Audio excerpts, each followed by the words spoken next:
Okay, good morning everyone. Today is September 2. September 2, 2023. Welcome to your masterclass in marriage and family relationship. So, today is our final class. Nakakatuwa dahil nakakailang meeting na tayo. Magtutulog na tayo halos. Gusto niyo pa ng isa, pwede pa. Wala problema sa akin, ha? This will be the final class, yung ating modules for this program ay na-discuss natin lahat. And we hope and believe na naintindihan nyo na lahat ang tungkol sa relasyon, sa marriage, at sa family. Dahil if you will really analyze it, it's a all-covered system. Kumbaga, lahat ng sistema ay put in place by the designer of marriage, ano man maging problema ng mag-asawa. They were all put in place. It's a systems place given by the designer of marriage. At kasama na doon yung pagiging cultivator ng husband, yung pagiging provider ng husband, yung source of everything na kailangan ng family, na siyang pinalitan ng mundo, yung concept na Kasi yan, nanay pinalitan monitor ng, ko. ay sino yun? Sino po yung I-guhit na. pwedeng pa-mute po muna. Baka may guhit na.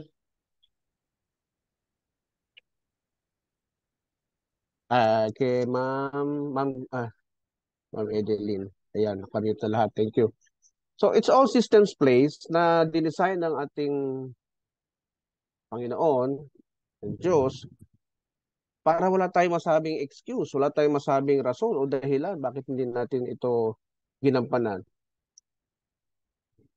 Kaya sa issue ng pagpapalit ng concept na pinalitan ng mundo, ang advantage na hinahabol nila na pinapantay yung babae sa lalaki sa equality issue at sa lahat ng bagay, ito yung paglalayo doon sa original concept ng marriage. Kasi wala naman talaga magiging subordinate or insubordination sa dalawang nilalang na nag-asawa. Dahil pag nag-isang katawan na lang sila, isa lang halos yung titingnan natin. Walang subordinate, walang insubordinate. Both of them should submit to each other. Hindi lang yung babae ang inutusan mag-submit sa lalaki. Isang example ko sa inyo. May Nigerian akong client na nagkasawa ng Muslim na Pilipina, tapos nag-away sila. Yung visa niya dito nakakonect doon sa Muslim na Pilipina. So because of their marriage, nag-grant siya ng permanent residence visa ng immigration natin. Then nag-away. Kasi merong anak na 5 si babae sa una niyang asawa, pero hindi yun hadlang sa Nigerian para mahalin niya yung Muslim na Pinay. So nagsama sila, doon sila umuwi sa bahay ni Pinay. Eh maliit lang yung bahay daw.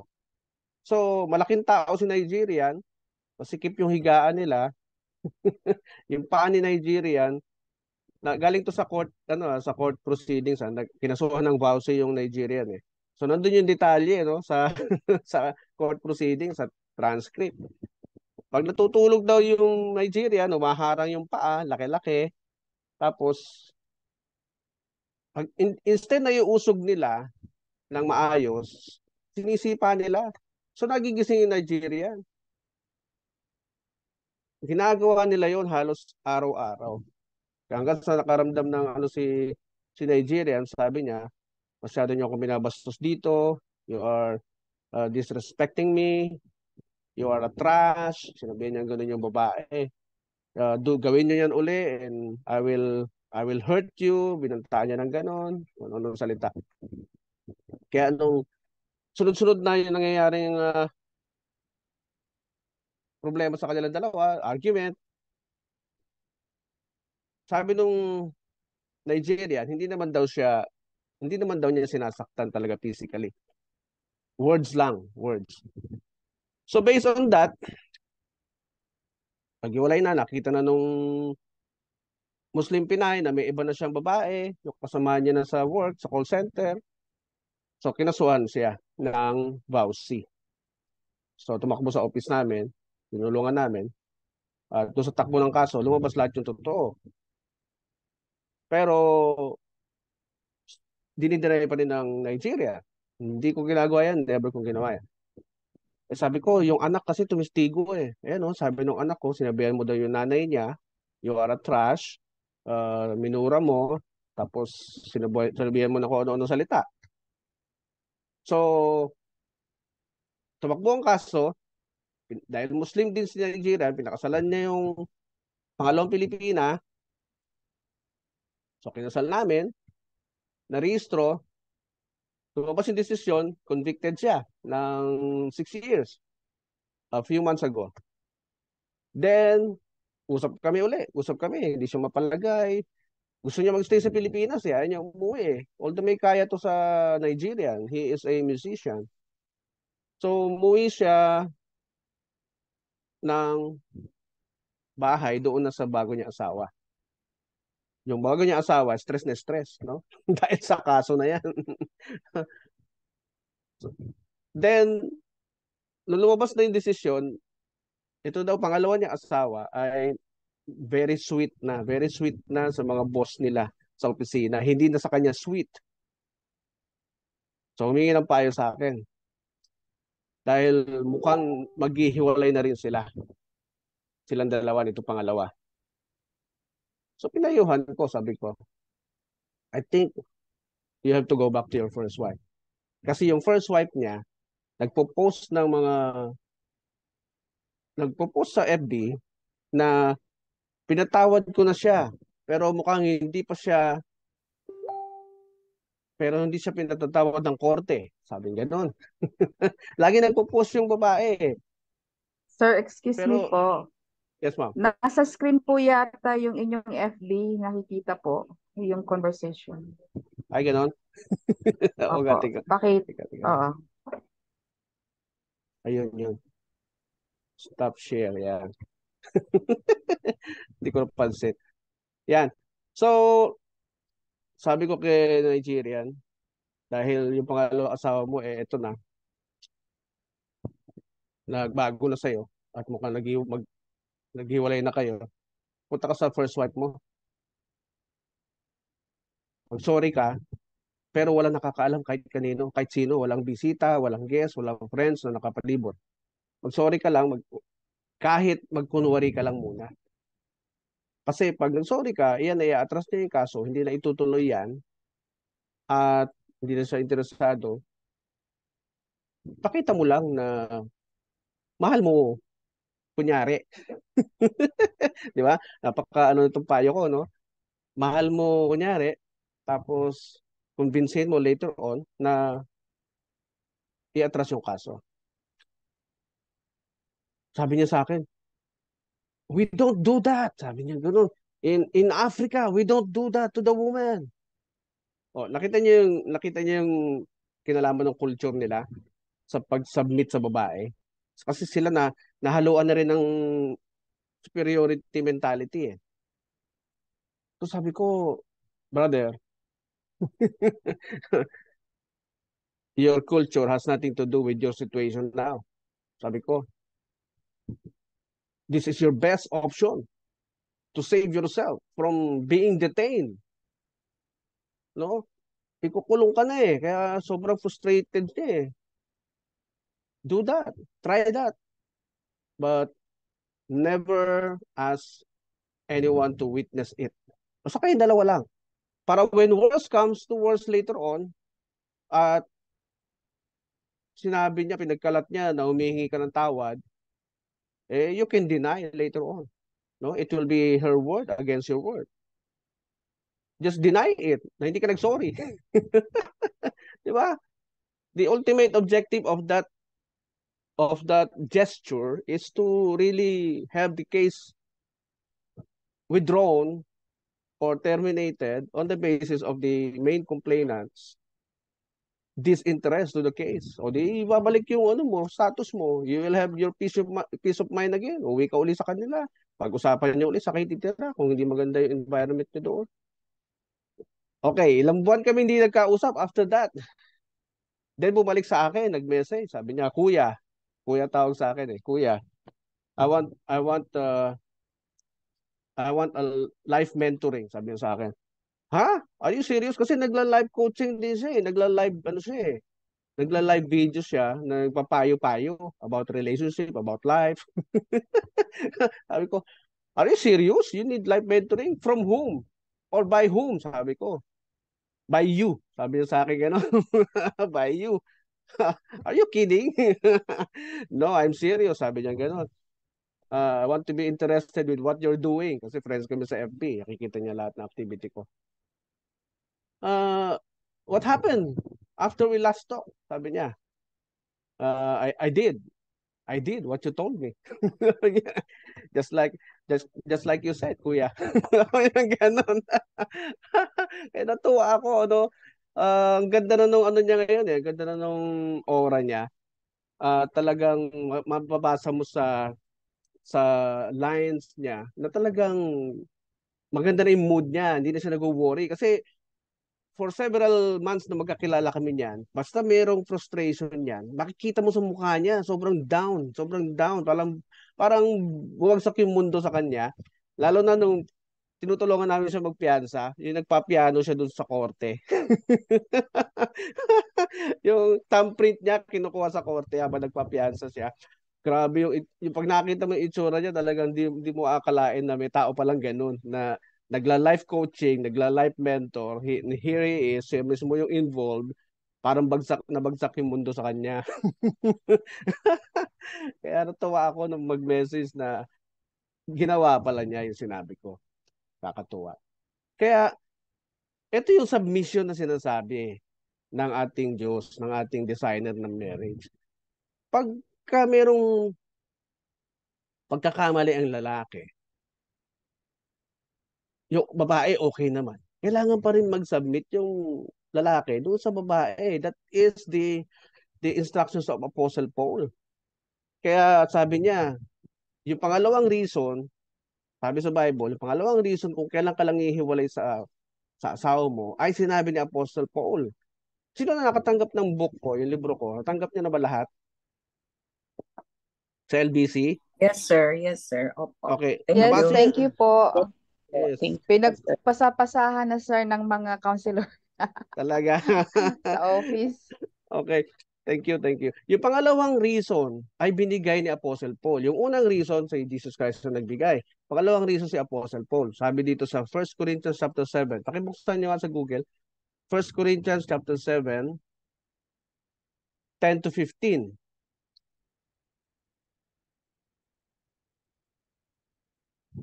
First Corinthians chapter 7, verse 10 to 15.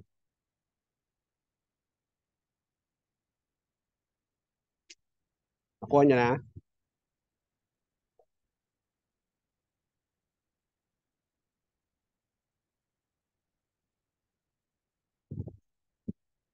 First Corinthians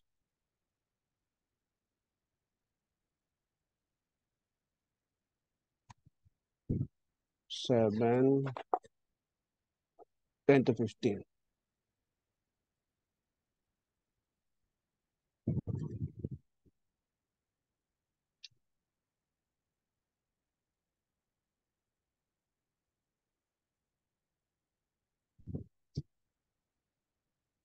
Yeah.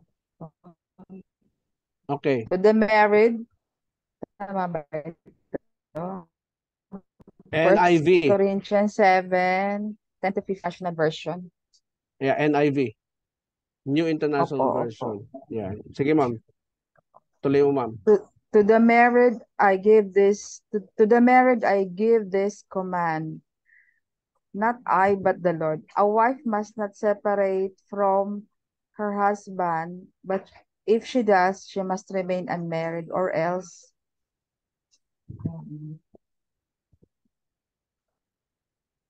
Sige, ma'am. Tuloy mo. Yun mo ba yun? Verse 11 na tayo. But if she does, Hindi na po po. Wala na siya rito. Sunod. Sige. Miss Gloribel, nababasa mo? Verse 10? Hindi. Yes Wala na po. eh, oh. Sige ma'am, si ma'am Miss Gloribel na lang. Okay po. To the married, I give this command, not I, but the Lord. A wife must not separate from her husband, but if she does, she must remain unmarried or else be reconciled to her husband. And a husband must not divorce his wife. Okay, thank you Miss Gloribel. Dito muna tayo verse 10 and 11. Napansin niyo sa legal separation law natin sa family code. Sa legal separation, mayroong 6 months na cooling off period. Nabasa niyo ba yan? 6 months cooling off period. Pag hindi kayo magkaintindihan, talagang gusto niyo na magpatayan sa loob ng bahay, bibigyan kayo ng pagkakataon na maghiwalay for 6 months. Pero idadaan sa korte yun. So may court order bago yung desisyonan. Siyempre, kung wala ka naman pera, kukuha kang lawyer, magkakaso pa kayo bago nyo makuha yung 6 months separation cooling off period na yan.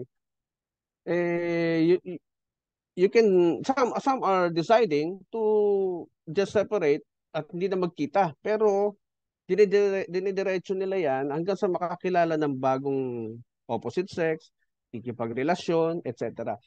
Dito pa lang, may violation na ang tao kapag nag-entertain na siya ng another human being ng opposite sex pag nag-entertain na siya. Kasi lalabas talaga dyan, adultery na eh. Adultery na yung committed, violation na doon sa sinabi ni Jesus Christ. Diba? Nakipagkasundo ka uli ng blood to blood eh. Ganun kahalaga ang blood sa Diyos. Blood to blood na yan, that's another covenant. So, mahihirapan ka nang bumalik talaga sa unang mong asawa kasi yung natural reaction mo, hindi mo na makokontrol. Ano yung natural reaction mo? Hindi mo alam kung paano ka maninimbang, hindi mo alam kung sino masasamahan mo, sino ba, gulong-gulo ka na yan. Magugulo na talaga utak mo niyan kasi na-involve na yung blood. Yun ang effects niya na hindi naintindihan ng mga sumisira ng pangako. Kaya ano nangyayari dahil doon sa pangalawa, nakabuo na siya ng bagong pamilya, may mga anak na, paano mo patatalikuran yun? Diba? Kailangan mo mamili ng isa. Kaya other people, other husbands, dahil may option na binigay ang mga Muslim brothers natin o magko-convert sa Muslim para maging katanggap-tanggap sa society yung presence niya having two wives, no? Na pwede siyang umuwi sa dalawang bahay. Having two wives. Yun ang binigay na convenience or sagot ng Muslim religion sa mga ganitong sitwasyon. Again, wala yun sa Bible. Wala dito yan sa mga words of Jesus Christ.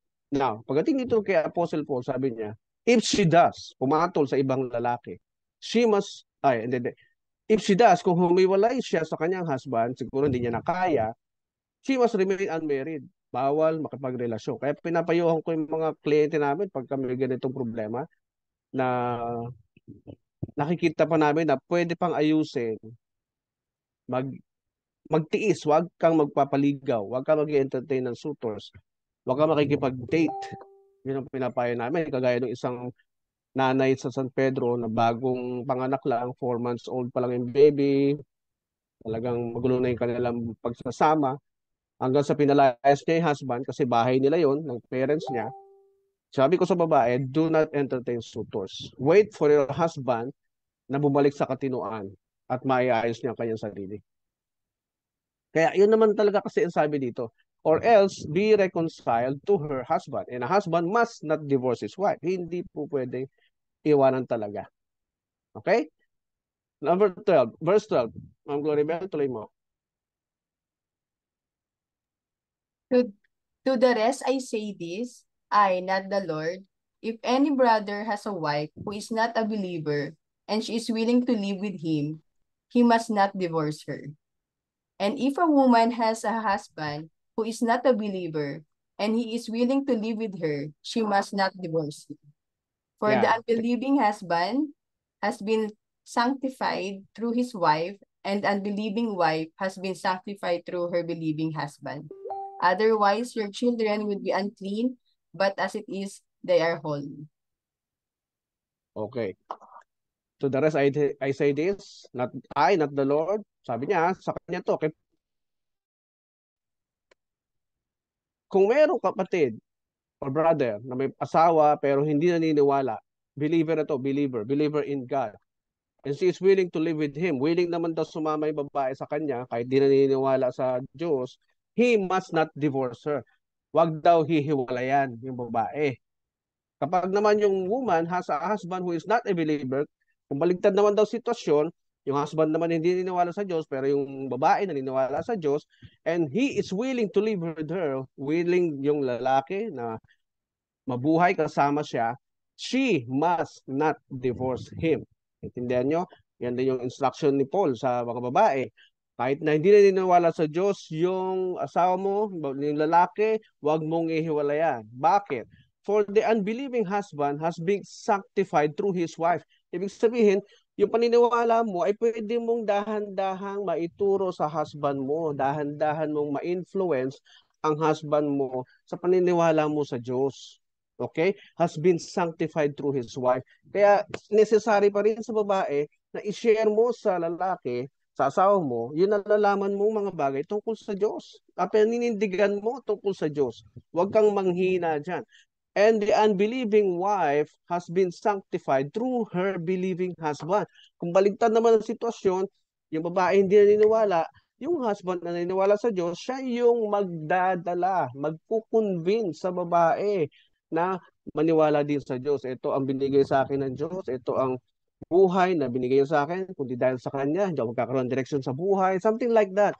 Because of God's blessing, God's glory to me, ay natuwid ko ang buhay ko, yung mga kaibigan ko nasa kulungan na, ako hindi, mahina, mababa ang kanilang buhay hanggang ngayon, pero dahil sa Diyos, lumago ako. Yung something like that, dapat meron kang patotoo na sinasabi sa asawa mo. Gaano ka buti ang Diyos sa buhay mo. Kasi kung wala kang ganung sinasabi, tapos hindi siya naniniwala sa Diyos, saan kayo pupuntang dalawa? Di ba? Mauuwi kayo sa walang direksyon eh. Hindi nyo alam eh. Kasi pareho kayong nasa status na hindi naniniwala sa Diyos. Problema lalo yun. Oh. Otherwise, your children would be unclean. But as it is, they are holy. Ano sa Tagalog to? Pag hindi nyo sinunod yung sinasabi sa taas, ang inyong mga anak ay magiging unclean. Kumbaga, pareho kayo hindi naniniwala sa Diyos, madadamay mga anak ninyo. Sino ang paniniwalaan nila? Di yung nakikita nila sa labas, yung nakikita nila sa mundo, yung mundo ang magtuturo sa inyong mga anak. Kasi wala kayong maituro tungkol sa Diyos eh. Diba? But as it is, sabi pa rin ni Apostle Paul, they are holy. Mga batang ito ay holy pa rin sila. Dahil produkto rin sila ng Diyos. Kaya anuman ang maging kahihinatnan ng mga batang ito sa kanilang paglaki, may malaking pananagutan pa rin ang magulang. Okay? Verse 15, tuloy mo, Ma'am Glory. But if the unbeliever leaves, let it be so.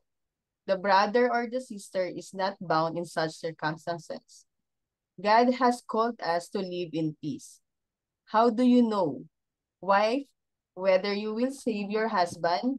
Or how do you know, husband, whether you will save your wife? Yan, thank you.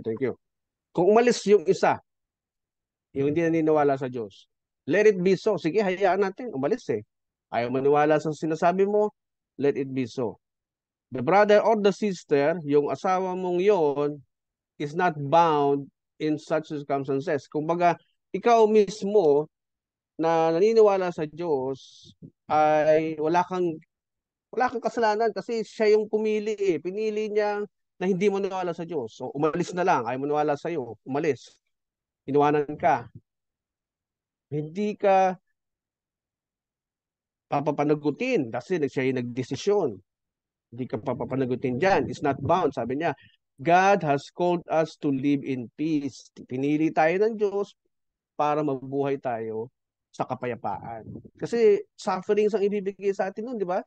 Yung bang may asawa ka na hindi ka pinaniniwalaan, hindi ka nirespeto, hindi mo maramdamang mahal ka, hindi mo maramdamang na may asawa ka, lahat yun magbibigay sa atin ng sufferings, emotional, mental sufferings. Di tayo makakatulong. Di ba? How do you know, wife, whether you will save your husband? Paano mo malalaman daw, babae, asawang babae, kung masisave mo ang husband mo? Or how do you know, husband, kung masisave mo ang wife mo? Sabi niya dito sa 17, tuloy mo, Ma'am Gloribel. Nevertheless, Nevertheless, each person should live as a believer in whatever situation the Lord has assigned to them, just as God has called them. yeah, This thank is you. the Thank you. Okay na, Miss Gloribel. Pag nandun ka na sa sitwasyon na yon, iniwanan ka na, nag-iisa ka na kasi hindi mo alam kung paano mo makukumbinse, ano, yung asawa mo na mapaniwala sa Diyos. No? How will you save your husband? Pag sinabing save dito, mapapaniwala, madadala sa paniniwala sa Diyos. Paano mo nga naman malalaman? 'Di ba? Kasi siya yung magdidesisyon nyo at the end. Makikita mo yan sa kanyang mga kilos kung nagre-respond siya sa pag sinabi mo sa kanya, kaya mo yan, naniniwala ako sa iyo, kaya kita pinakasalan eh. Maniwala ka sa sarili mo dahil bigay ng Diyos sa iyo yan at magagawa mo yan. Ituloy mo yung binabalak mong negosyo. Ituloy mo yan. So, suportahan kita. Kung ganun kayo mag-usap sa bahay, ay nako, ewan ko kung maghiwalay pa kayo. Kaya each person should live as a believer in whatever situation the Lord has assigned to them. Just as God has called them. Napili nyo mag-asawa, nagsama kayo. Alamin ninyo yung sinasabi ng Diyos tungkol sa inyong pag-aasawa. Merong systems in place talaga eh. Kaya malaking bagay itong mga pag-attend ninyo sa ganitong masterclass because this is the only way we can understand all these things dahil nakatutok tayo. Instead of mag-aaral lang tayo in our own pace, baka may distractions, unless didisiplinahin mo talaga sarili mo eh. Yung hindi ka makakadinig na may ingay, tututok ka talaga sa pag-aaral, sa pag-analyze, maintindihan mo lahat ng bagay na ito, yung sistemang put in place ng Diyos. Di ba? Hindi daw tayo hahayaan ng Diyos na magdusa. Ito ang sinasabi halos ni Apostle Paul na siyang in-explain ko sa last part ng aking book sa page 246. Ayan, sa page 246 sa aking libro. Balikan nyo lang yan. Yan yung talagang because of this understanding na nakita ko, na-excite akong gumawa ng libro tungkol dyan. All systems place, everything is covered. Whatever problems the spouse may experience, di ba? Sa ngayon, sa mga oras na to, tatanungin ko kayo, meron bang incident, situation, sa problema mag-asawa na hindi nasagot sa ating discussion, sa kabuuan ng ating masterclass? Meron ba? Class? Klaro naman siguro, sir. Lahat ng problema, nagiging problema ng bawat pamilya, mag-asawa, ay na-address natin. Nagkaroon tayo ng kasagutan dito. Yes Ma'am po, Elena. sir. Yes Yes. po. Okay, Ma'am Edeline, ganun din sa'yo. Yes, sir. Malinaw po. Ma'am Christine, ganun din sa'yo. Yes po, sir. Ma'am Angie, ganun din ba sa'yo? Yes, sir. Ayun. Ma'am Gloribel, Yes po, sir. thank you. Ma'am Annie, welcome. Yes, sir. Nakat lang po Covered. pero okay na po ngayon. Good Yes. morning po. Oo. Everything is covered. Systems all in place by the designer of marriage. Pag define yung husband, naalala niyo yung ating lesson about the definition of the husband and the father, di ba? Provider, sustainer, tiller, cultivator, everything. Because the Yes marriage starts from the male.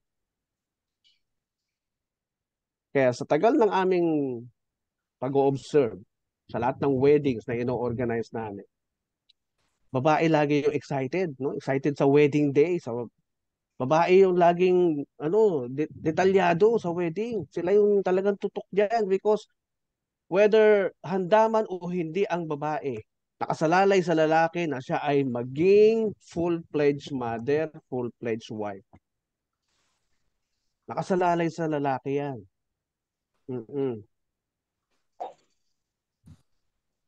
Yeah. Di ba kayo napadalaan ng Christine, nung aking book? Padala ko na lang kayo. Sige. Wala pa, sir. Wala pa. Wala pa po. Na Okay. ano nga namin, sir, kasi dahil hindi pa kami paid. Oo nga. Joke lang, sir. Lakarin nyo Nasa, na kasi. nasa mayor's office pa, sir, yung ano namin. Nandun pa kay Pakilakad. Mayor Arlene po. Sige, sige. Paki-follow up nyo na, ha? Yes po, sir. Okay. So, pag nag-asawa na ang babae, straight na yung isip niyan eh. Magpapamilya na ako. Wala na yung mga party-party. Straight na ang isip niyan. Basta pinalaki ng maayos ng magulang, ha? May kondisyon ako nakikitang ganun eh. Tama ba ako, ladies? Pag nag-asawa ang babae, straight na ang isip, Yes, sir. magiging nanay na ako, magiging asawa na ako. Yes. Depende rin sir sa motivation kung nag-asawa siya is ready talaga siya, hinog na. Pero Hinog if na. talagang pag hindi pa po at especially yung mga minor na Yeah, ka-18 pa lang. yeah. Oo. Basta yung pinalaki ng tama, no? Pinalaki yung tama, tapos yung katawan, yung physical niyang katawan, nasa tamang panahon na rin, hinog na, pwede na magbuntis, at nasa tamang pag-iisip na, nakagraduate na lang ng college, at gusto na magpamilya, parang ito na yung next level na tatahakin ko, pamilya, because graduate na ako, whatever.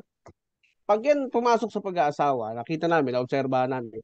Siguro, kaya dami na obserbahan to dahil may pera itong mga taong to, naghahanda ng bonggang wedding, nakapag-aral na, nakapagtrabaho na, nakaipon na, no? Sila itong mga taong to na basis ng aming observation. Basis ng aming observation. Talagang yung mind nila naka-focus doon sa wedding, sa detalye, etc. Yung lalaki naman, patingin-tingin lang yan, ano? Nanood lang. Paglalapit na yung bride sa harapan, iiyak-iyak, no? So, ay, Ma'am G, iiyak pagdating sa altar.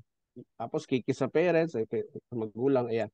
Basta ang majority na nakita namin, yung conclusion na nabuo sa amin, babae ay umaasa sa lalaki na anuman yung hindi niya natapos, hindi man goal na hindi na complete, mga bagay na unfinished, no? Unfinished business sa babae ay nakasalalay sa lalaki para i-provide niya yung sa babae. Ano yung unfinished business? Yung goal ni babae. Halimbawa, gusto pa niyang mag-aral, gusto pa niyang magtapos ng masteral or doctorate, or gusto pa niyang magturo, whatever. Yan ay nakasalalay sa lalaki. Kaya pag wala siyang finances, wala siyang pera, panggastos para pag-aralin sarili niya, the woman will get frustrated. Magtatrabaho on her own. Kasi hindi nagbo-volunteer yung husband na bayaran yung tuition niya or pag-aralin siya uli kahit na sinabi na niya, no? Hindi nagkukusa si husband na sige, ito pang aral mo. Sige, tuloy mo yan. Gusto mo. Mag-aral ka. So, pag hindi nangyari yan, yung expectation ng babae na hayaan siya mag-grow, hayaan siya uling matupad yung unfinished business niya, pag hindi yan nangyari, the woman will get frustrated. Magsosolo yan, magtatrabaho on her own, mag-iipon on her own, at itutuloy niya pa rin yung gusto niya on her own. So, dito na magsisimula mag-malfunction ang pagsasama. Anong mangyayaring malfunctioning? The husband will feel na, parang hindi desisyon ka na mag-isa. Ano yan? Bakit pumapasok ka mag-isa nang hindi ko alam? Ha? O nag-enroll ka mag-isa nang hindi ko alam? Bakit mo ginagawa yung mga bagay na yan na sarili mo lang ang desisyon? Ba't ikaw lang hindi may diskarte? Diyan na magsisimula ang kanilang misunderstanding. Yung arguments nila. Bakit? Because the marriage design ay hindi natutupad. Hindi na nangyayari. Naintindihan niyo? Intindihan niyo po? Yes po, yes po. Yes, sir. Yun. So doon na magsisimula ang kanilang problema. Bakit? Kasi nagkakanya-kanya na ng desisyon. Yung expectation ng babae sa kanyang husband to let her grow ay hindi nangyayari.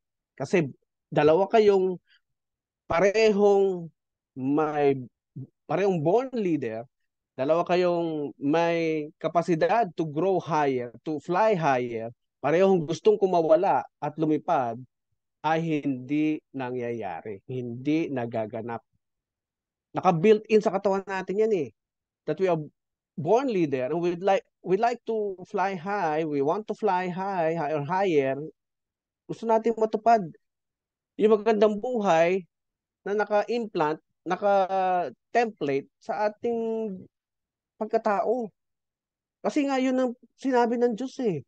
Jeremiah eh. Na I have no plans of hurting you. Nabasa niyo na ba yun? Naalala niyo kung anong version? Jeremiah. From the day you were born. Who knows that? I have no plans.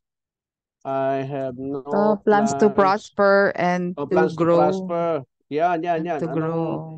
Anong ano yan? Kalimutan ko rin yun, sir. Pero yes, Jeremiah po yun. Plans Jeremiah yun. To for, prosper you, not to hurt you. 21:11. yes. 29:11. Puntahan nyo. 9:11. Jeremiah. For I know 29:11. the plans I have for you, declares the Yes. Lord. Yeah. Plans to prosper you and not to harm you, to give you a future and a hope. For I know the plans I have for you, declares the Yeah. Lord. Yan ang basihan, yan ang totoong dahilan kung bakit tayo nakakaramdam lagi na gusto natin lagi ng magandang buhay. Yan ang reason because nakatanim yan sa ating pagkatao. Nakatemplate yan sa ating body system. Kaya tayo nagdi-desire lagi ng peaceful life, prosperous environment, magandang tanawin, nagtatakbuhan mga bata, masaya, nagkakainan sama-sama, naghahabulan sa beach. Di ba nai-imagine nyo palagi yan? Ha? Pag hindi nangyayari sa yan, hindi ka normal na tao. Nangyayari sa inyo yan? Tama? Nararanasan nyo? Nararamdaman nyo? Tama, mali? Yes, tama po, sir. Oo. Di ba? We desire a good life. Kaya nga pag hindi good yung life natin, nagmamalfunction na tayo eh. Hindi na tayo matahimik, hindi tayo makatulog. Nagiging abnormal yung ating body system. Because we are not living the right life na dinesign ng Diyos sa atin sa ating katawan. Kaya magmamalfunction at magmamalfunction talaga ang isang aparato. Tayo yun. Aparato din tayo.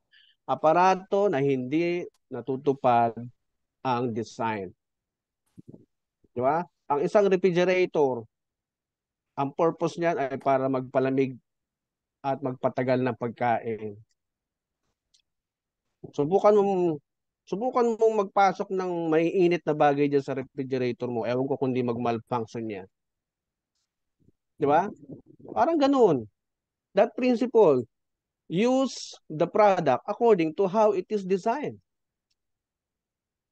Sa marriage, use the marriage according to how the marriage was designed. And you will live happily ever after. Mangyayari talaga yung benepisyong sinasabi ayon sa pag-aaral. Talagang lumalago ang buhay na mag-asawang isang katawan lang. Nagdi-decide to be one. One in heart, one in mind, one in soul, one in spirit. Yun ang blessing na binibigay. Good life, prosperous life, great environment, wonderful children. We are all enjoying that. We are all enjoying that. Kami mag-asawa. Kaya ang daling explain eh. Di ba? Ma'am Edeline, ang daling i-explain pag nararanasan mo. Yes, sir. Opo. Oo, ang sarap at madaling i-explain. Lahat po Kaya- tayo nakaharap niyan, sir. Dinidesire Oo. natin yan. Ng buhay natin. Oo. Yes. Kaya lang, pag hindi nangyayari yan, yung feeling na yan, we get frustrated. Yes. Oo. Ibig sabihin, something is not working. Mm-mm. Baka may ginagawa kayo sa bahay na hindi tama. Hindi naaayon sa design. Hmm. Kagaya ng do not be harsh to the children, 'di ba? Sabi dun sa Bible, do not be harsh, huwag niyong pagalitan ng husto ang mga bata dahil mapuprostrate 'yan. Oh. Kaya ang pagpapagalit sa bata, hindi kailangan harsh words. Guilty ako diyan before. Pero when I learn and understand all these things, talagang tinuruan ako ng Diyos noon how to be a good parent. Tinuruan ako ng Diyos. Alam niyo kung paano ko tinuruan? Alam niyo? Hindi ko pa kasi nasabi. Oh, sir. Oh, kinuha niya sa akin yung isang anak ko. Na-aksidente kami 2004. Kasakay kami sa isang bus sa Pampalay, Divisoria, Santa Cruz, Manila. Sa Pampalay, Santa Cruz, Manila na bus, 2004, December 27, Paskong Pasko on a holiday. Na-aksidente kami. Nabunggo yung bus namin. 2 anak ang dala ko para mamasko kami. Isang anak na lang ang dala ko pag uwi namin. On a holiday, lumilipad doon sa sakyan sa Santa Cruz, Manila.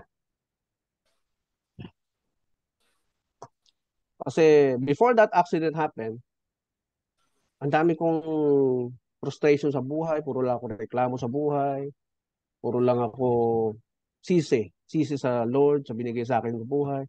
Tapos sinisisi ko yung mga anak ko, kung bakit hindi ko naabot yung mga pangarap ko. Nagiging harsh ako sa mga anak ko.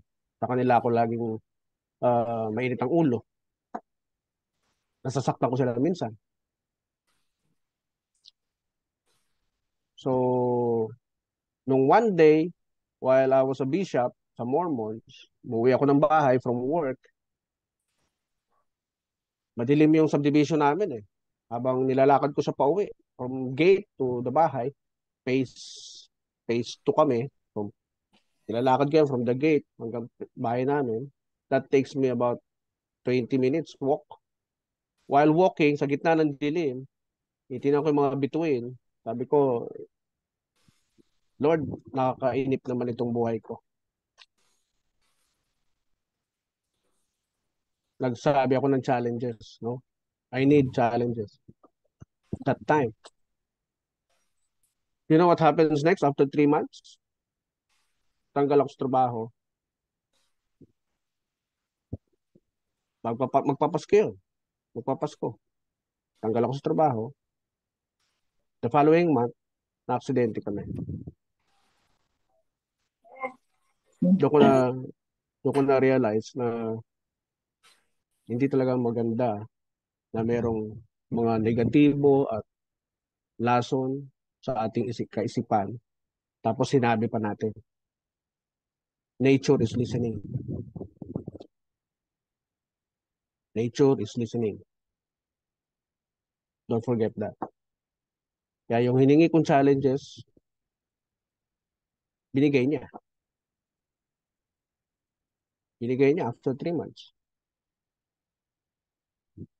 Kaya sobrang ano ko doon. Paskong Pasko hanggang bagong taon, may nakaburol na bata sa harapan namin. So for 2 years, depressed ako noon. Pagkalibing nung anak ko, pagkalibing nung bata. For 2 years, depressed ako, galit ako sa kahit sino makausap ko, galit ako sa tao, galit ako sa mundo. Lahat ng tao sinisisi ko. Bakit ako nagkakaganon? On the 3rd year, doon lang ako nagkaisip, bumawi. 2004 yung accident, December. Pagkain namin sa pagkainan, Pasko, champurado, tsaka kanin, tuyo. Yun ang pagkain namin sa mesa. That was 2004, December, Christmas time. Nung namatay ang anak ko sa aksidente. Ako, hindi ako galos-galos lang. No, San Lazaro Hospital kami tinakbo. Galos-galos lang ang inabot ko. Yung isang anak ko pa, yung kasama namin that day, makahawak mabuti. Well, the other one is the only fatality sa kanya, sa aksidente na yun. Dead on the spot. Kaya maraming taon din bago ako naka-recover. When I started to change my mind, when I started to put my mind in the right mentality, straight to God, hinanap ko yung gusto niya. Hinanap ko yung plano niya sa akin.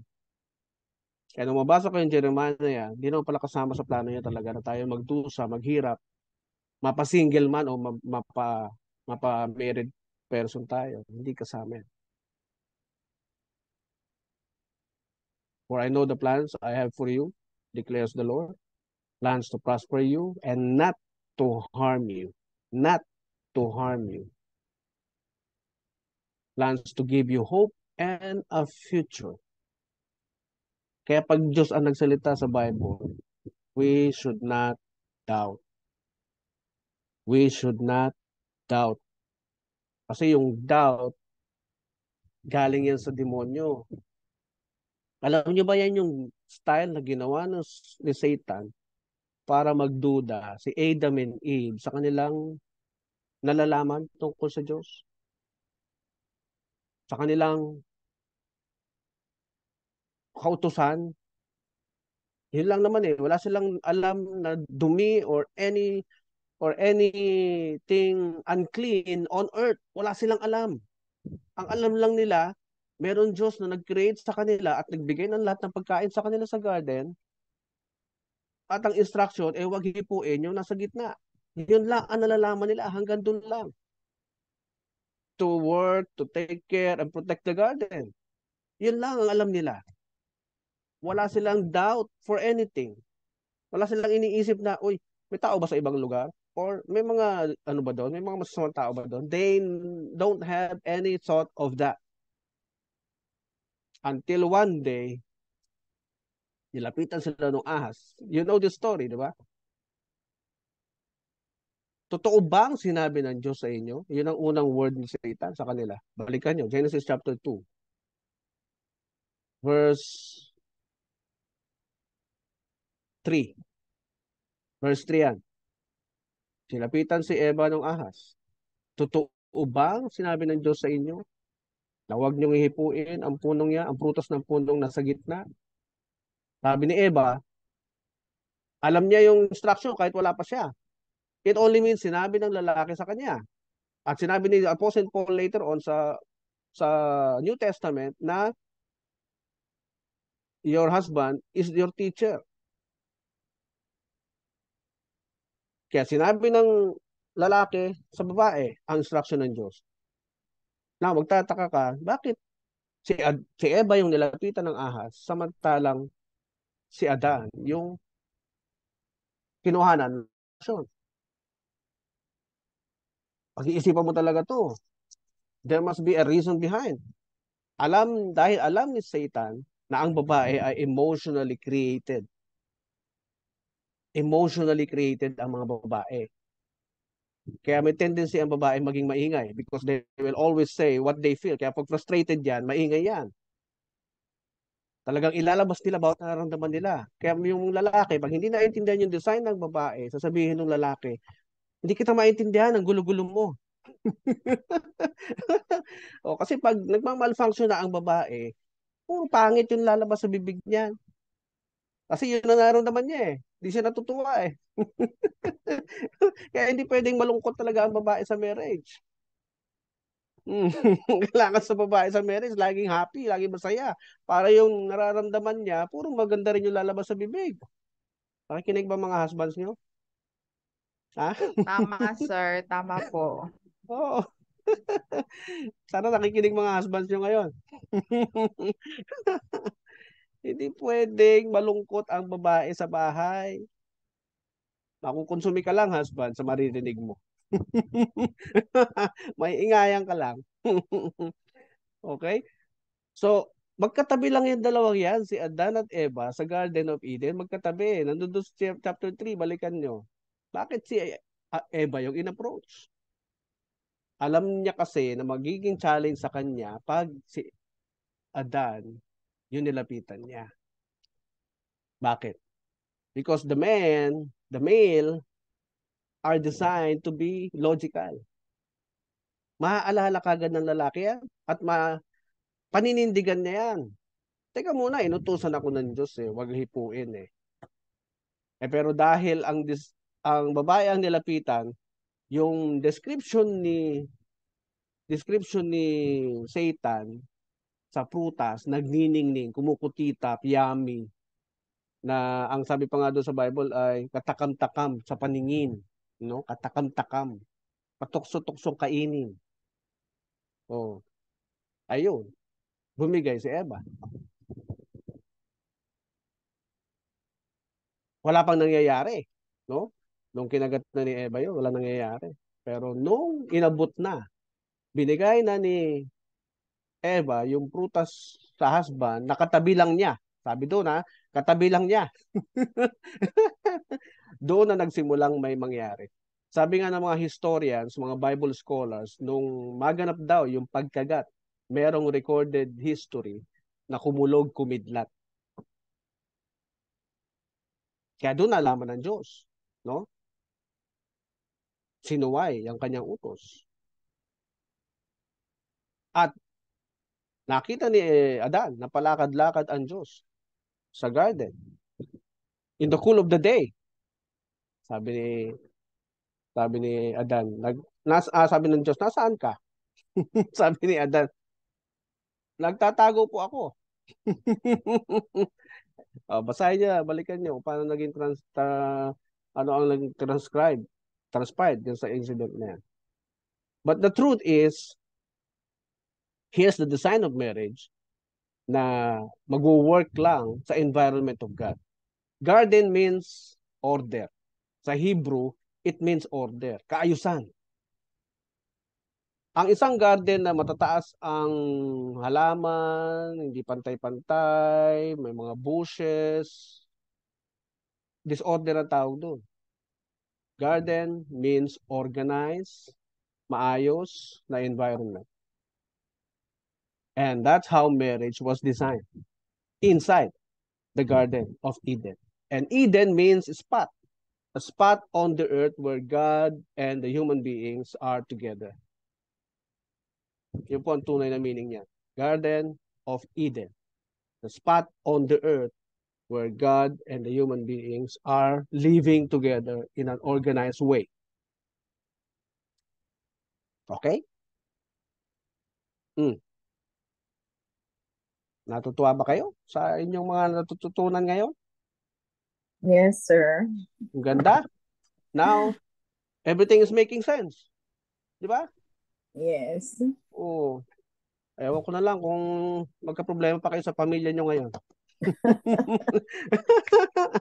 Now everything is making sense. So, these principles na pinag-uusapan natin ay napakahalaga, importante, valuable na ma-share natin sa lahat ng inyong komunidad, sa inyong barangay, sa inyong mga pre-marriage counseling. Dahil sa edukasyon, nagsisimula ang lahat. Sa knowledge, sa tamang knowledge, yan lahat nagsisimula para umayos ang ating buhay. I think naibuhos ko na lahat, no? Pero napakasarap ituro nito. Halos hindi ako nauubusan ng sinasabi. Napansin nyo? Opo. Diba? Laging may bago, di ba? Oh. Inspiration din yan. Inspiration. Before I start our class, nagdarasal ako. Not my will, but thy will be done. Yung turo ninyo, I am just your mouthpiece.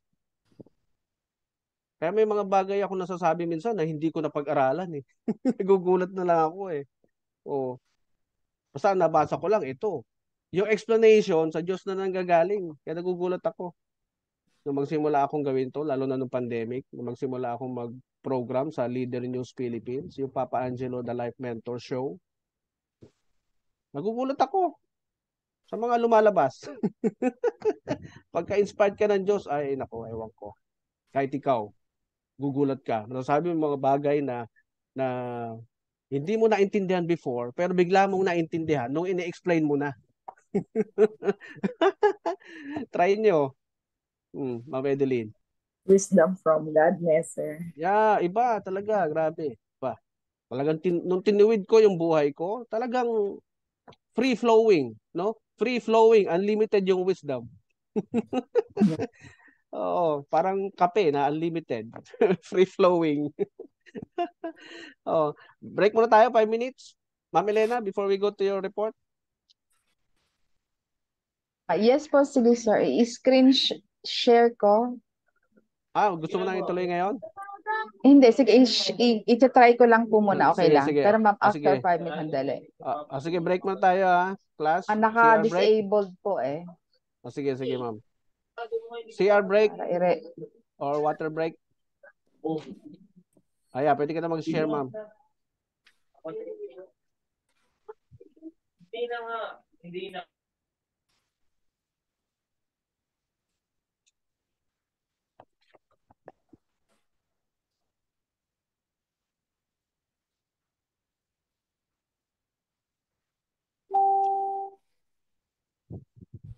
Role nila. Yes, thank you, thank you. Si Ma'am Ani, may tatanong, Ma'am Ani? Yes, sir. One question po. Paano po namin parang maiiwasan, matapakan yung ego ng mga husband namin? Oy, teka. Magandang kayo sumagot dito, hindi ako. Tingnan ko kung may naalala kayo. Tingnan ko tingin ko kayo kung paano yung sasagutin to. Paano matatapakan ang ego ng husband. Paano po maiiwasan? Paano maiwasan na matapakan yung ego? Sige. Diba? Sino gusto sumagot? Di po ba supreme ang asawa, ang man? Kaya dapat igalang po natin yon. We respect our husband and be submitted to our husband. Kaya yun nga, itong lahat po ng mga case natin na pinresent, sir, kagaya ng kay Ma'am Elena, very fresh, no? Oo. Apakan ng ego ng asawa niya because of hindi siya, although siya yung nagtatrabaho para sa business nila, wala man siyang authority dun sa kita ng kanilang business. Yun, isang bagay na po yun na naapakan mo ang ego ng iyong asawa. Parang wala siyang kwentang tao, wala siyang kwentang lalaki dahil nagkabaligtad nga po yung role. No? So, para sa akin yun, isang bagay yun na hindi dapat mawala ng authority over your business yung asawa mo. Kasi you are partner. Okay. Galing mo, Edeline, ha? Galing, ha? Additional answer. Ma'am Christine? Ma'am Elena? Sige. Para sa akin po, you started as a friend, as a lovers, and you because ito yung design, ito yung gusto ninyo.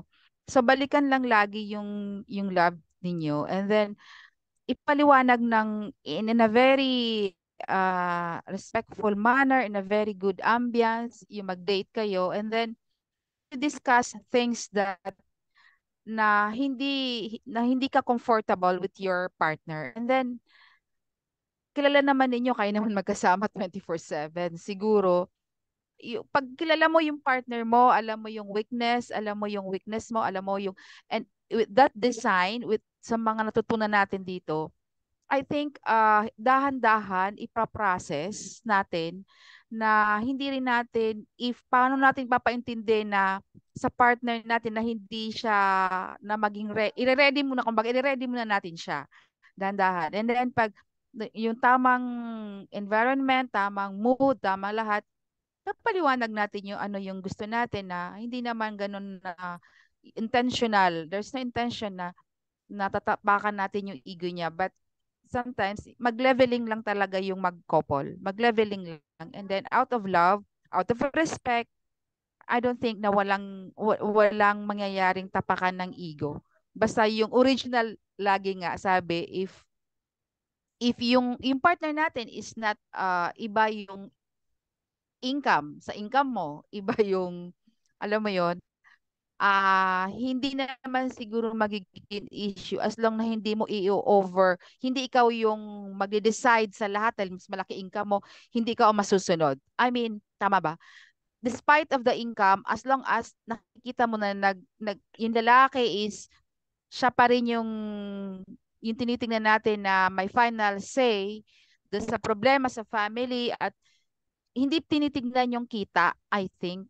Hindi siya basihan na ang kita ng lalaki is maliit at sa atin ay malaki is magiging mas overpower tayo. I think yung respeto pa din nandoon at ang pagmamahal yung pa rin doon na i-accept natin if this is the setup, mas malaki ako, it's okay. Pag-usapan pa rin natin, pagsamahin natin ang income natin, discuss paano natin maaabot yung mga gastusin, and it is not a big issue na pag gano'n na makatatapakan natin yung kanyang ego. Para sa akin yun. Yeah. Thank you. Thank you, Ma'am Elena. Tama naman. Huwag kang mag-doubt doon, Ma'am Elena. Tama yung sinabi mo. Natawa ako nung narinig ko sa'yo. Tama ba yun? Huwag kang mag-doubt dyan. Because hindi kasalanan ng lalaki na maramdaman niyang maghanap ng respeto. Hindi niya kasalanan yan. Yun ang yung systems design template na nakalagay sa katawan niya eh. Okay? Naalala niyo to? Yung binasa natin noon? Class? Naalala niyo to nasa screen ngayon? Yes, sir. Yeah. The need to feel The respected. need to feel respected. On top of everything, yan talaga ang una niyang hahanapin sa'yo. Yung respeto. Yung, sabi nga ng mga scientists, ng mga nag-aral tungkol sa nature ng lalaki, ito yung kanilang conclusion. All of them, iisang sinasabi, a man's need for respect is every bit as strong as his need for sex. Magkapantay eh. Yung hindi mo siya pwedeng tanggihan sa sex eh, unless may menstruation ka eh. Magkapantay siya. Napansin nyo? Even in those moments when he doesn't deserve your respect, still give it. Kahit na hindi siya ka-respeto, galit ka, naiinis ka sa kanya, still give it. Pag sinabing still give it, huwag mong sasagutin ng pabalang. Huwag mong sasagutin ng painsulto. Okay? Kasi hindi niya kasalanan yun na maghanap ng respeto sa'yo. Diyos ang naglagay ng pangangailangan na yan. Nagets niyo po? Yes, it is built in a man. In a man's natural design. Hindi niya kasalanan yun. Hindi niya kagustuhan din na maghanap ng respeto sa'yo. That's the requirement of the design put into him by God. Okay? Still give it and you'll be affirming him and bringing out the best in him. Nako, napaka-positibo ang magiging effect nito sa iyong husband. Pag nakita niya na full of respect ka sa kanya, hindi mo sinasabihan ng mabababang salita na wala kang silbi or pahiga-higa ka lang dyan, no? Pag hindi mo sinasabihan yung husband mo ng ganyan, ay nako, lalong masigasig yan para magtrabaho sa buhay. Ironically, your husband usually needs your respect. Kailan? Kailan daw kailangan ng husband yung respeto mo? Kailan? In those moments when he deserves it the least. Nagets niya yan sa Tagalog? Kailangan niya yung respeto sa mga panahon na hindi siya karespe-respeto. Okay? Nagets niyo po? Ang hirap, di ba? Para sa... Oh, mahirap gawin pag galit ka. Pero ang payo talaga ng mga eksperto dahil pinag-aralan na nila, still give it. Kahit na gustong-gusto mo makipagsigawan, makipagbulyawan, tatahimik ka lang talaga. Challenge, sir. Masyado yun. Oo. Masusubok talaga ang pasensya mo. Mga wives, masusubok talaga. You don't violate God's commandments because this is Oh, God's commandment. commandment. Love Commandment the yan. unlovable. Yeah. Hindi siya recommendation, hindi siya suggestion na pwede kang pumili na wag gawin. 'Di ba? Oh, yung pag Commandments. yes, yung pagtapak sa ego, that's a form of disrespect. 'Di ba? Yes. Yes, sir. Ano yung isang example na tatapakan ego niya? Mas malaki kita ko sa iyo eh. Mm-mm. Yun, 'di ba? Ang nagtatrabaho. Oo. Houseband lang kita. Oo. O pag bumili ka ng mga bagay na hindi niya alam kahit sarili mong pera, ikagagalit pa rin niya. Mm. 'Di ba? Napansin niyo 'yon sa mga husband niyo? Subukan niyo Nag- bumili guilt- ng bagay. Nag-guilty ako doon. Oh, 'di ba? Magre-react yung husband niyo kahit pa sabihin niyo lalo nga lalaki problema pag sinabi mong pera ko 'to eh, hindi mo kayang bilhin eh. Kaya ako binili eh. Oh, naku, bugbugan talaga 'yan. Oh, kung may violent nature yung husband niyo, naipon na, no? Naipon, ang daming disrespect. Tako talaga. Naalala niyo yung nag-viral na video, nag-aalmusal lang, nagbugbugan na. Ha? Hindi ko yata Nag-viral. John, sir. Oo, nag-aalmusal. Nabidyohan ng anak eh. Mga dalagitang anak, nabidyohan yung pananakit ng tatay sa nanay. Nakunan, meron pa naunang video doon na sabi nung nanay kasi, wag mo naman ubusin yung tinapay. Kakain pa yung anak mo, tulog pa. Ginanon siya. Mm. Ginanon siya ng asawa niya. Eh siguro, Very gutom na harsh gutom. yung Oo. Siguro, gutom na gutom yung husband, eh, pwede mo namang bumili pagkagising nung tulog eh. Di ba? O, pag nagising na yung tulog, bili tayo ulit pandesal. Sa sumunod na eksena, ayun na, nagbubugbugan na, sinasaktan na yung babae. O, ang hindi alam ng mga nanonood, there was a previous violation committed, which is disrespect. Disrespect. Yes. Ma'am Ani, nasagot ba yung tanong mo? Ma'am Ani? Yes, sir. Thank you po sa mga sharers. Malinaw na ha? Yes, sir. Oh, Actually, yun naman po ay pinapractice ko. Yung respect yun. na yan. Yan talaga, di ba? Talaga po, hindi po dapat kalimutan yung respect to your husband. Pina-practice na namin, Oo. sir. Para walang gulo. Hindi kasi siya Sir, recommended. Ako nga, sir, bumait na ako ngayon after this class. Dati harsh ako. Talaga. Naku, tuwan-tuwa Guilty siguro tayong husband lahat, mo. no? Tuwan-tuwa Very siguro thankful. husband. I'm very Oo. thankful. Yeah, Yeah. thank you din, Ma'am Milena. Salamat din It is marami. an eye-opener po sa amin itong tinuro nyo, sir. Oo, hindi naman tinuturo sa college, kahit dun sa social welfare Hindi, na yes, course. Diba? wala po. Ito Wala lang, yan sa ito lang social sa eh. iyo. Oo, kaya dapat maidagdag to sa sa subject nila eh, sa social welfare course eh. Para Yun po pagpasok pala nila. dapat ang recommendation natin, sir, na maidagdag sa Oo, subject or sa sa subject. social Oo, work. dun sa course na yun mismo. Kaya susulatan ko rin yung mga school, tingnan natin kung At sino saka, kakagat. sir, bilang wife po, parang we should, parang kung may sasabihin ba tayo sa husband natin, i-process muna natin yung in a nice way po ba. Yes. Minsan offensive siya, Mm-mm. pero if you tell it in a nice way, so hindi po siya masasaktan. Oo. Wag harsh. Wag harsh. Alam mo kung paano sabihin in a nice way, Ma'am Ani? Yung may halong lambing, yung ididikit mo katawan mo sa kanya. Oo. Ididikit mo yung katawan mo sa kanya. Alam mo, darling, gusto ko na mabili to noon pa. Binili ko na muna. Para pag may pera ka, bayaran mo na lang. Diba? Tama po yan. Tama. Di ba? Naku, yung husband excited yan palitan. Babayaran ka talaga kasi napakalambing ng pagkakasabi mo. Oo. Di ba? Tama. Binili ko na muna kasi kailangan ko na eh, ha?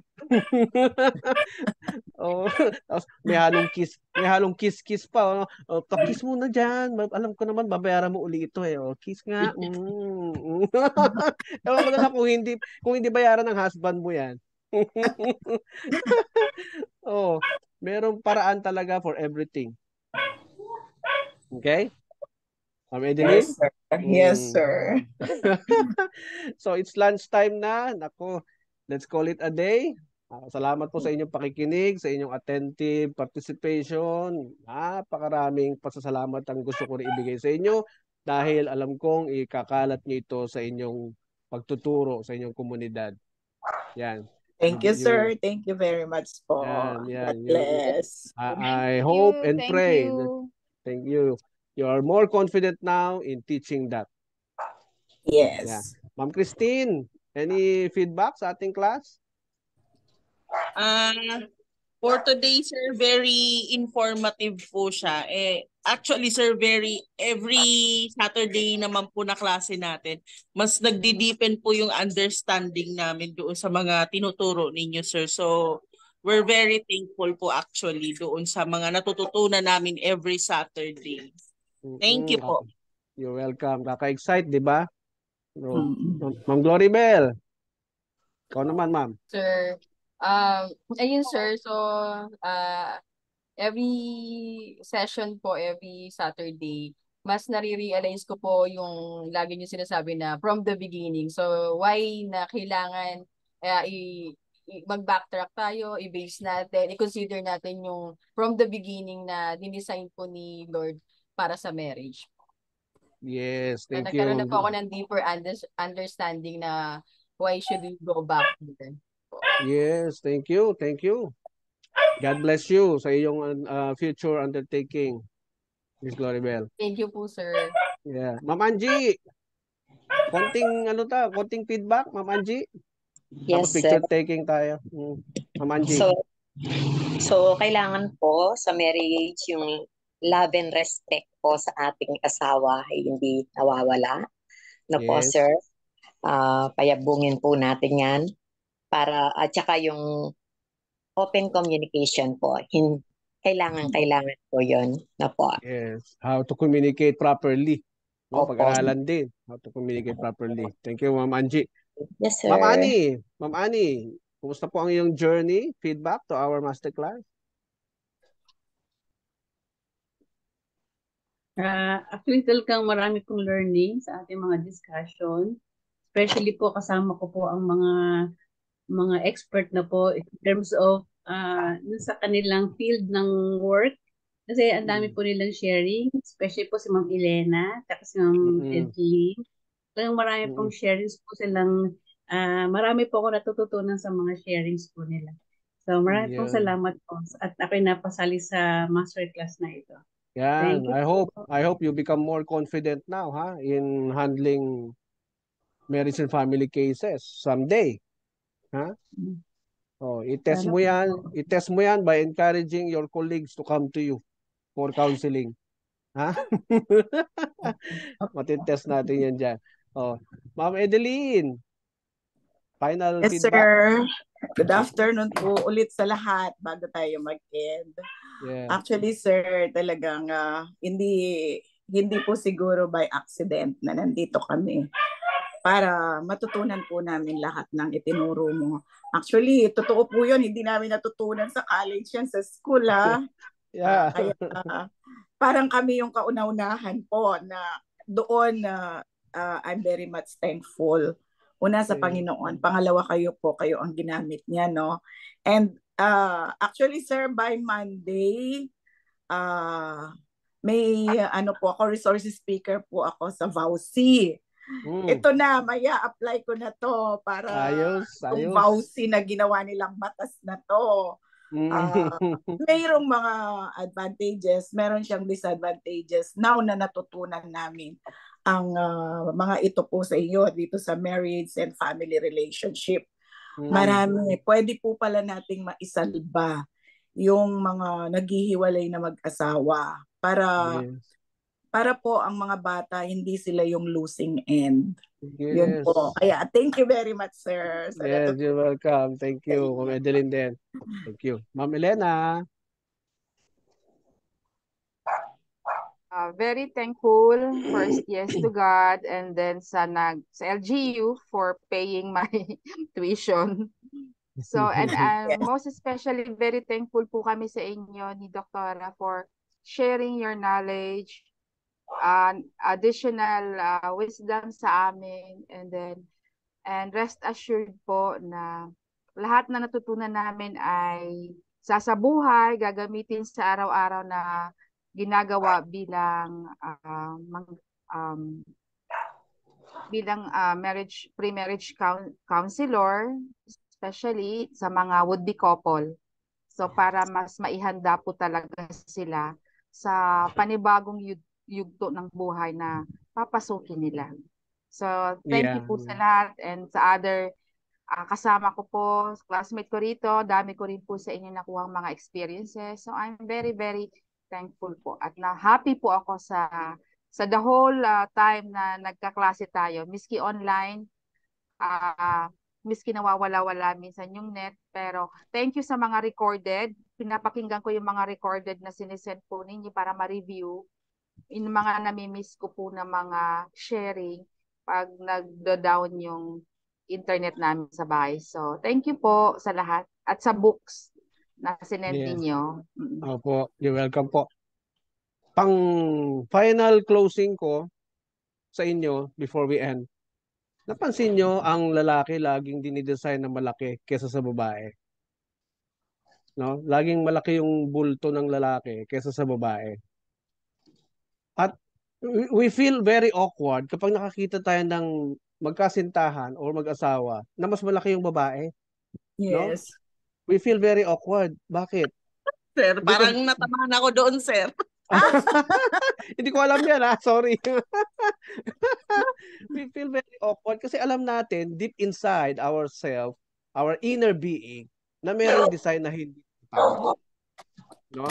Merong design na hindi tumatama. Kaya pag tumama yung design, malaking lalaki at saka maliit na babae ang nagsama, pag pinag-isa yan, sino ang mas makikita mo? Yung lalaki. Lalaki po, sir. Yung lalaki lagi mong mas makikita. Lalaki pa din. Yan ang talagang design ng marriage according to God's design. So sana dalin nyo, baunin nyo ang mga lessons natin at gawin natin ito, ispasa natin sa mga susunod na generation. Yan po ang iiwanan natin sa kanila na magandang purpose. Sabi nga ni Albert Einstein, only a life shared for others is a life worth living. Tandaan nyo, Albert Einstein, only a life shared for others is a life worth living. So, bigyan natin yung pagmamalasakit na ito sa ating mga kapwa nag-asawa, yung knowledge na ito na natutunan natin. Picture taking tayo, picture. Okay. Open po video. Okay. Kaway-kaway. Smile. Ready? 1, 2. Smile pa. 1, 2, 3. Okay. Thank you. Bye-bye. Thank you, sir. God bless. Bye-bye. Mga colleagues, thank you. Yeah. Bye-bye. Thank you po sa inyong lahat. Bye-bye. Ingat po Thank sa you, Ma'am bagyo. Elena. See you again. Yes, thank you.